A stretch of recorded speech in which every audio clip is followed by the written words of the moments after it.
ازيكم عاملين ايه؟ اهلا وسهلا بيكم في فيديو النهارده. نبدأ الفيديو بتاعنا بحمد الله والصلاة على الرسول صلى الله عليه وسلم. النهارده ان شاء الله هنعمل مع بعض مكرونة الانسجام اللي كانت طالعة ترند الفترة اللي فاتت على التيك توك. انا قررت اعملها معاكم هنا على اليوتيوب في القناة واقول لكم رأيي فيها.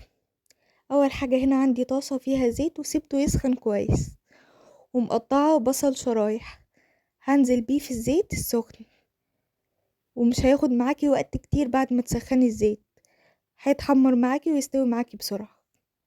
الكام بصلة دول انا نزلتهم برضو، بس عشان بصور طبعا فمعرفتش انزلهم على طول. اهواتي ده دبل معانا يا جماعة كده اول ما نزل في الزيت بدأ يدبل على طول وهياخد معاكي لون بسرعة.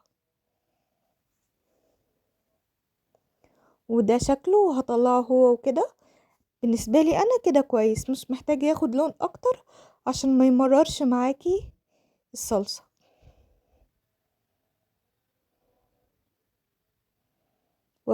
هو شكله في اللي انا زي ما انا وريته لكم يا جماعة، بس عشان الإضاءة عندي مش أحسن حاجة فهي ظلمة شوية. وسيبته يبرد تماما كده. ودلوقتي هجهز الصلصة. عندي هنا معلقتين سكر صغيرين أو معلقة واحدة كبيرة، وهسيبها تتكرمل. دي تقليبة كده في الزيت، لو عايزة تقللي من الزيت قللي.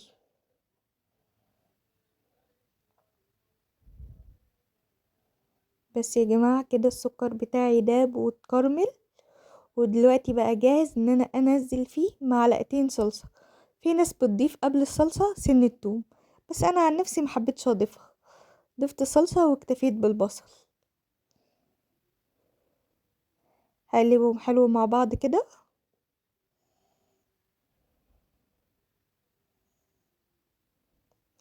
قلبوا الصلصة كويس يا جماعة كده عشان تضيع طعم الحموضة اللي بتبقى في الصلصة الجاهزة دي. هنزل دلوقتي بعصير حوالي نص شفشة، عصير طماطم مضروب ومصفى.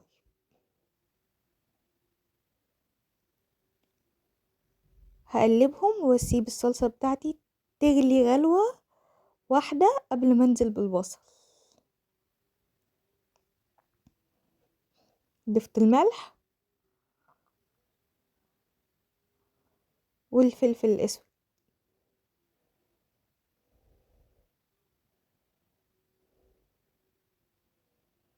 وده البصل عندي هنا هفركه كده بايديا.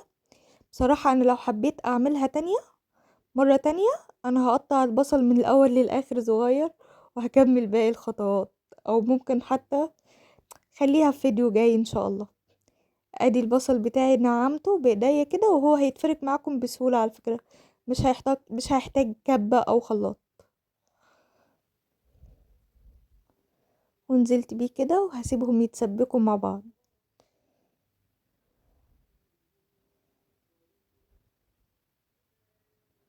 وده شكل الصلصة بتاعتي. البصل طبعا هو اللي اداها اللون ده يا جماعة. تحميرة البصل هي اللي ادت الصلصة بتاعتنا اللون ده.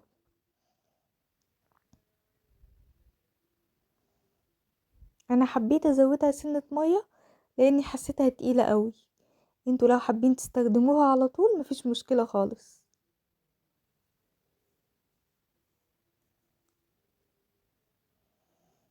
وهغطي عليها واسيبها تاخد لها غلوة كمان. ده بوريكم السمك بتاع الصلصة.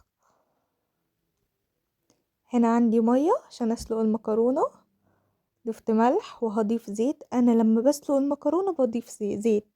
وعادي على فكرة الصوص بيمسك فيها عادي جدا، بس طبعا لو انتي مش حابة خلاص. وهنا عندي مكرونة سباكيتي ومكرونة مرمرية. كان عندي حباية قليلة من المرمرية فكملت بالمكرونة النص دايرة دي.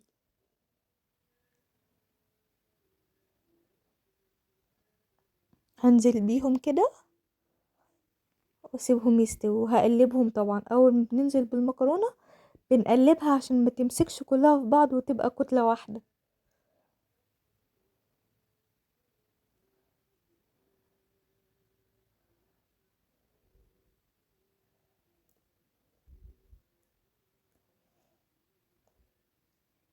ادي المكرونة بتاعتي اتسلقت، هبتدي اغرف. بصراحة يا جماعة تجربة حلوة وكان طعمها حلو، وممكن اكررها تاني بس على طريقتي انا بقى. وادي الصلصة اهي كمان جاهزة.